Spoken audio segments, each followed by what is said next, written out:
What's up, everybody? This is FVA News. And the subject that I'm speaking about today is coons. And I have an interesting perspective on that subject because my father was a coon. And my formative years with him, well, it's had an influence on how I move and act today.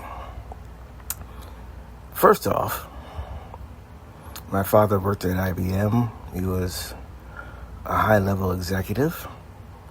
My parents were divorced, and my mother was militant, and my father was always an Oreo, which is an interesting combination.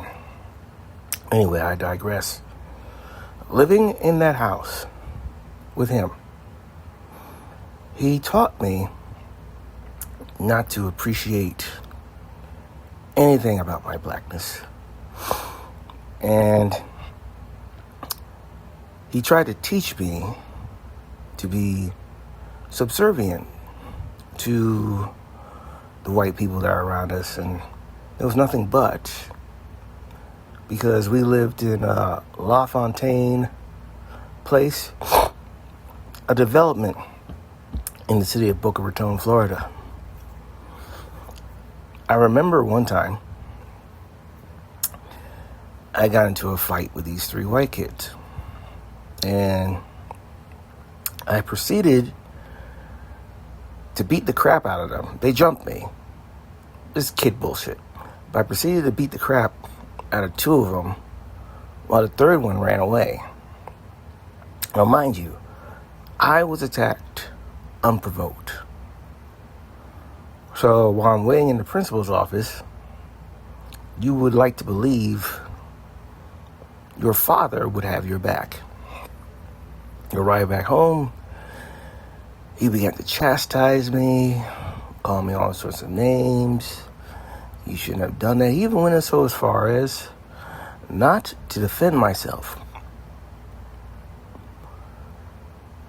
And despite all his efforts, I did my best to reject his general message. I was not going to be subservient. I wasn't going to let people beat on me because he was afraid of his reputation. Because his reputation and how he looked to the other white people that he surrounded himself with was worth more than his son. Now, there's still an influence that I've had to deal with from the time that I was living with him. I lived with him for quite a while. And what it taught me was how to move and talk to other white people, where I'm 6'3", big black guy. You know, normally I would be looked upon just for my physical presence as intimidating. But I've seen from the fact that, you know, you came up as a little boy and you have nothing but white friends, I know how to move amongst them. And once I get into a conversation with the said white person, it fucks with their head because I don't match the physical image that they see before them. And I do not talk like a normal black person, whatever you may call normal. Now, I got into heavy metal, had the denim vest with all the rock patches and whatnot. You know, I adapted to my environment, but my spirit and my soul rebelled against what he was trying to put on me. And I would see him at parties and stuff like that they would have at our house, you know, basically taking a lot of racist jokes in stride and just laughing it off. And once again, his reaction and my reaction was different. Even though I knew he was wrong, he was still my father, and I would take offense to these people. But he would never stand up for himself. He would never stand up for himself. And that led, with all that embarrassment and all the BS that he had to take and all the racism that he had to deal with, instead of putting that energy on them, he would put that energy on me and try to harm me to somehow get his lick back, so to speak. So, I have a deep understanding of the black coon in America. It's this constant need for performance, and they know they are fake. And it's truly self-hatred. Truly self-hatred. So, these people, like Charleston White, Officer Tatum, Candace Owens, these people should never be forgiven at all. Just like my father shouldn't be forgiven. Because they have climbed on the backs of those who built the way forward for them, and they spit in their faces. They spit in their faces. And here's the ironic thing. All the horrible things that my father did to me and my mother, at the end, because he was dying of colon cancer, at the end, none of those white people that he curried favor with came to see him while he was dying. The people that he hurt, the two people that he hurt the most, that he should have protected, were the only ones there for him in the end. And that's the fate of most coons, if not all. You will be discarded. Don't think it won't happen to you. You will be discarded. You are a tool that has an expiration date, and when they're done with you, they are done with you. And you meet the same people going up as you meet going down, as the old saying goes. And on his way up, because of his self-hatred, he rejected his anger toward my mother and myself, which we're both dark-skinned, FBA, and my father was light-skinned. So I would say I have pity for these people, but I don't. If you're truly ignorant of the situation, I don't know how you could be, but if so, I can give a pass. But deep down, no matter how delusional you are, you know you're doing wrong.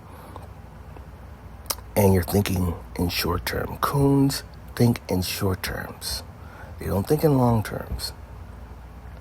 A smart person does not shit where he eats. A smart person plays the long game. Selling out, short-term gain, and you get nothing at the end. Staying true to your people will reward you much more than selling out. Because most sellouts just see dollars. They just see the money now. You know, that's why you have a lot of coons still coming out. They're all seeing the money that Brandon Tatum, who is the most vile coon. The most vile coon of them all. But when they discard him, he will have nowhere to go. Because he has spoken ill on Carmelo Anthony, who was fighting to protect himself. And he spoke negatively of Cyrus and the ridiculous rulings in the Rick Chow case that ignited the Asian boycott / wealth transfer. So as black people, FBA, We're working slowly, one thing at a time. Right now, we're dealing with the Asians. We're getting them out of our communities, reclaiming what's ours. And then we need to put businesses where their shops used to be. And when we do that, because we have a lot of people on this list, we owe a lot of people on this list, but we have to deal with the coons. We have to. Because we must show the world what happens to those who betray us. We must show the world that this is a new version of black people that they're dealing with. And no, we are not our ancestors, but we do not disrespect our ancestors either. They fought long and hard for us with civil rights. The civil rights that this government is dismantling right now is the civil rights that benefited everyone more than us. So, as FBA, we have to stand tall and strong. But I digress. In closing, my time with my father has given me the ability to move in not just black circles, but white circles, which is truly interesting. To them, I believe I come off as a coon, but I am so far from it because my mind is logical. And if there's a pattern of ill will and potential danger to myself, well, if you hate me, I hate you. I will give you that same energy back. Because to die one death with your honor instead of dying 1,000 deaths as a coward, give me the honorable death. Anyway, be one family. Thank you for listening. Have a blessed day. FBA News out.